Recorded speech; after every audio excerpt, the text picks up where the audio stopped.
आदरणीय मुखर्जी महोदय, Smita ma'am, Anuradha ma'am और बरेली के सभी आर्टिस्ट, आप सभी को मेरी हार्दिक शुभकामनाएं। और एक चीज मैं कहना चाहूंगा, बरेली मेरी अध्ययन नगरी रही है। 1980 से 85 तक मैं बरेली में था और आपके नियरेस्ट शहर पीलीभीत में मैंने 22 साल अपनी लाइफ के दिए हैं। 10 महीने पहले मेरी उमेश जी से मुलाकात हुई थी, तो मैं यहाँ बरेली आया था पिछले अक्टूबर में। उसके बाद फिर धीरे धीरे सिलसिला चला।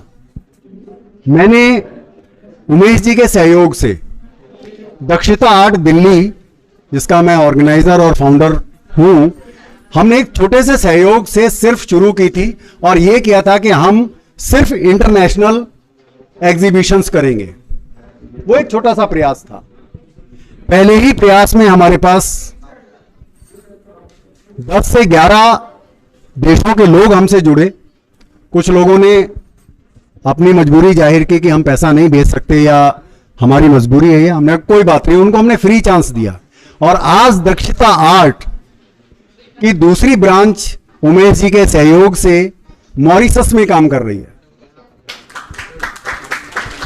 ये एक बहुत बड़ा अचीवमेंट है हम दोनों के लिए और मैं चाहता हूं कि हम और आगे भी जैसे जैसे आर्टिस्ट हमसे जुड़ते जाएंगे, हम इसको और बढ़ाते जाएंगे। बरेली के मेरे साथ मेरी पेंटिंग यहां लगी हुई है। बरेली का मैं आपको बता दूं, वैसे टीचर हूं, बोलता ज़्यादा हूं, 45 मिनट से कम रुकता ही नहीं, क्योंकि 45 मिनट का एक पीरियड होता है। ठीक है, तो मेरी पेंटिंग यहाँ लगी है 1980 में। हालांकि मेरा आर्ट से कोई लेना देना नहीं है। आप लोग चौंक जाओगे अभी की इतनी अच्छी पेंटिंग के बाद। Actually I am physical teacher. मैंने NIS किया है वॉलीबॉल में और 1981 और 82 में यूपी से रणजी ट्रॉफी खेला है विदर्भा के लिए। 1982 एशियाड वॉलीबॉल खेला था, जब 1982 एशियाड दिल्ली में हुए थे तब। ये मेरा एक छोटा सा अचीवमेंट है।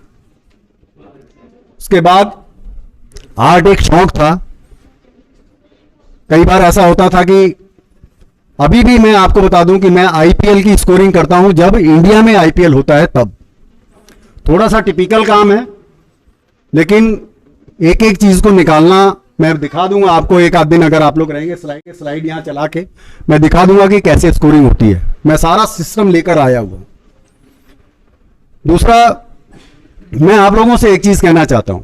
देखो, जो मुझे कचोटती है हमेशा, लगभग 90 एग्जीबिशंस में कर चुका हूं और 9 या 10 मैंने इंटरनेशनल एग्जीबिशंस की हैं। श्रीलंका, बांग्लादेश वगैरह, ये सब जगह मैं, अड़ोस पड़ोस के जितने भी देश हैं, सिर्फ पाकिस्तान छोड़ के, वो मुझे कभी पसंद नहीं आया। ठीक है, तो बाकी सब जगह मैंने की है। मैंने एक चीज देखी है और यहां भी मैं उन आर्टिस्टों को थोड़ा सा कहना चाहूंगा कि अगर आप कुछ जानते हैं और आपसे आपका जूनियर कुछ पूछ रहा है, तो प्लीज उसकी हेल्प करिए। उसको बताइए कि how colours you are doing on the painting. आपने कौन सा कलर इस्तेमाल किया है या आपने ये चीज इसको कैसे की है। आर्टिस्ट, अरे मैंने बना दिया, ठीक है, उसको बेचारे को बताएंगे नहीं। क्यों? साथ लेके जाओगे क्या? है? मुझे ये चीज हमेशा कचोटती है और एवरी एग्जीबिशन में आर्टिस्ट को ये बात कहता हूं कि अगर आप कुछ जानते हैं तो उसको बताओ। आपकी कला को दूर तक मकबूल फिदा हुसैन लेके चले गए, क्या लिया? कुछ लोग सिर्फ उनकी कॉपी कर रहे हैं।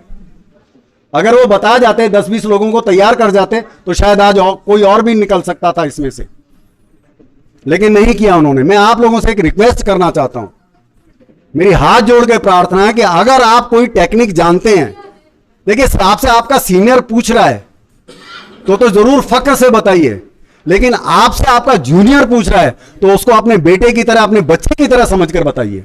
आपका बच्चा भी अगर आपसे पूछता है तो आप बताते हैं उसको। आपका छोटा भाई आपसे पूछता है, आप बताते हैं उसको। तो प्लीज बताइए। और एक चीज और, मैंने कई आर्टिस्टों को देखा है, और सॉरी सर थोड़ा सा टाइम ले रहा हूं मैं, कई आर्टिस्टों को मैंने देखा है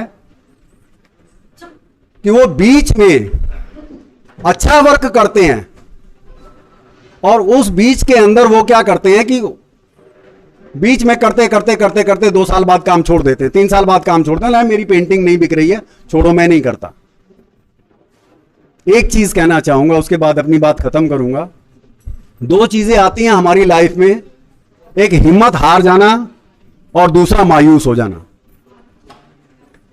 पहली बात यह है कि आप कभी भी हिम्मत ना हारें, और मायूस होने का एक किनारा अलग रख दें कि हमें तो मायूस होना ही नहीं है। छोटी सी बात कहना चाहता हूं, हर कश्ती तूफान लहर को तोड़ के निकल सकती है।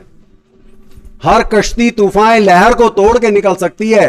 मायूस ना हो, इरादे ना बदल, तकदीर किसी भी वक्त बदल सकती है।